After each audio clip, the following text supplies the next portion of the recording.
Welcome to Bloomberg HT. I'm Zeynep Bayar. After a tough 2 years due to the pandemic, the world economy was expected to recover quickly, but the bottleneck in the supply chain and the war in Ukraine caused new problems for global markets. Countries around the world are struggling with high inflation that is hitting record levels. Today, we are going to talk about global inflation with the president of Center for Social and Economic Progress, Mr. Rakesh Mohan. Hi, Mr. Mohan. Thank you so much for joining us today. Thank you. I'm glad to be here. I would like to begin with the reason that trigger high inflation. The bottleneck in the supply chain is among the main factors affecting inflation. In this context, when do you think the high inflation seen in many countries will be controlled? Before I get to the question of when we think that high inflation will get controlled in developed and developing countries, I'll just spend a minute or two on what is causing the high inflation.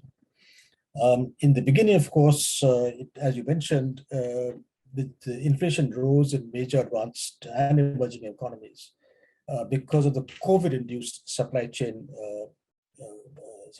restrictions, constraints, such as factory closures due to social distancing norms, shortage of workers due to quarantines, restrictions at ports, container shortfalls, and so on. Also, this particular scarcity of semiconductors constrained the supply of key items like automobiles and laptops and other semiconductor-related equipment, particularly important during the COVID phase. So that is something that we have to keep in mind. It was before the Ukraine war, as you mentioned, supply constraints. Now, just when we were recovering from the COVID-19 pandemic, which of course continues in some places, the Russian-Ukraine conflict happened, and supply chain constraints became worse. And of course, the fresh lockdowns imposed by China, and that impacted again the supply constraints affecting the whole world.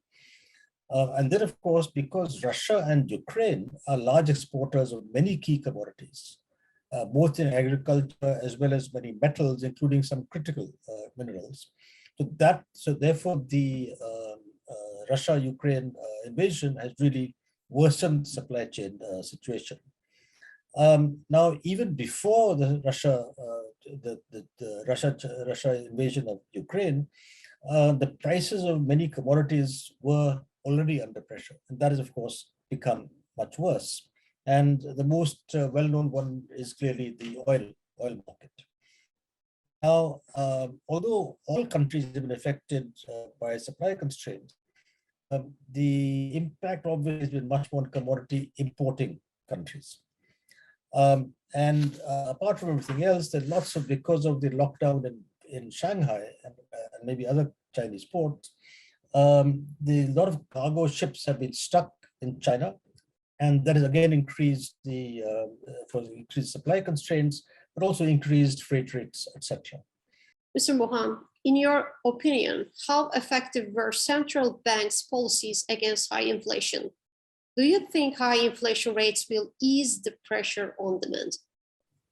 I think despite many warnings from a number of economists and other commentators, until recently, the central banks in advanced as well as emerging economies, and particularly in advanced countries, they did not think that inflation would emerge as a serious problem.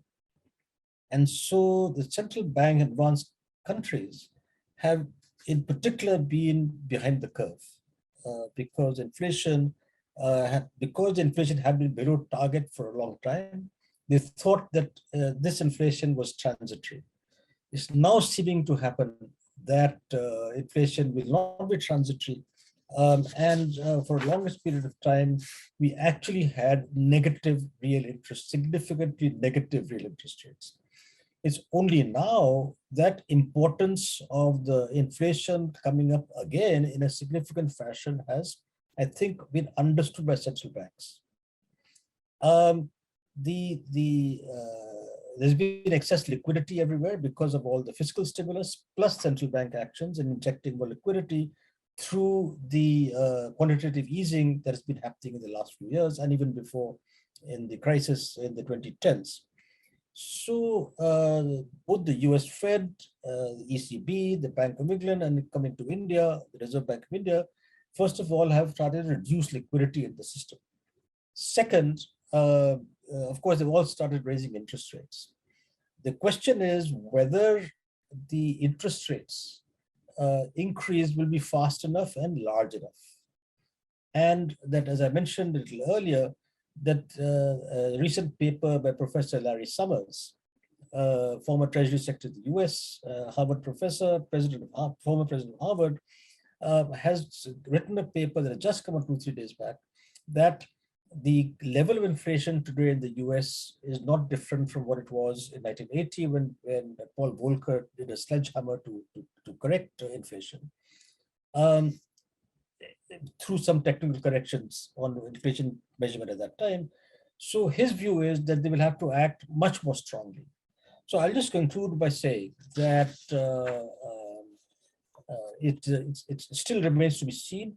And what my guess would be that this week, I think when the US Fed comes out with the next increase, they will be experimenting and they'll be watching very closely in the next few months of how effective the interest rate increases are. And in case they're not, they might use a much stronger policy measures. And I think that'll happen in the rest of the world also, because US always leads in these things. I would like to continue with my last question.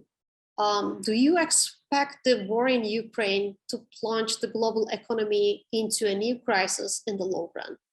After a long period of globalization, that if this war results in a longer term schism between United States and the West in general on the one side, and Russia and to a certain extent China on the other, it'll have a huge disruption in global trade.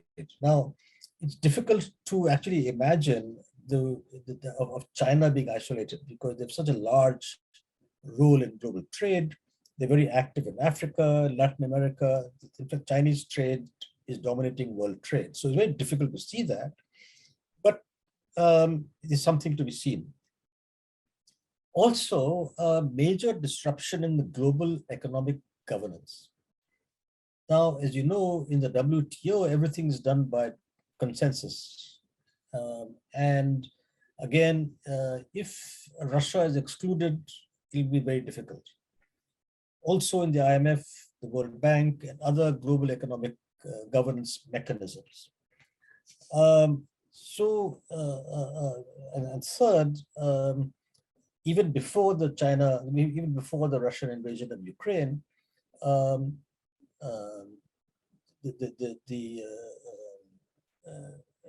the tension between the US and China had started. And with the US looking at China more and more as a competitor, that has now got further strengthened the tension because of the Russia-Ukraine war and with China supporting Russia. So I think that it's possible, if the war doesn't end soon, it's possible that we will have a great degree of cleavage in the global trading and economic system, which could result in a longer run crisis than we are expecting today. Mr. Mohan, thank you for being with us today. Thank you very much, Zainab.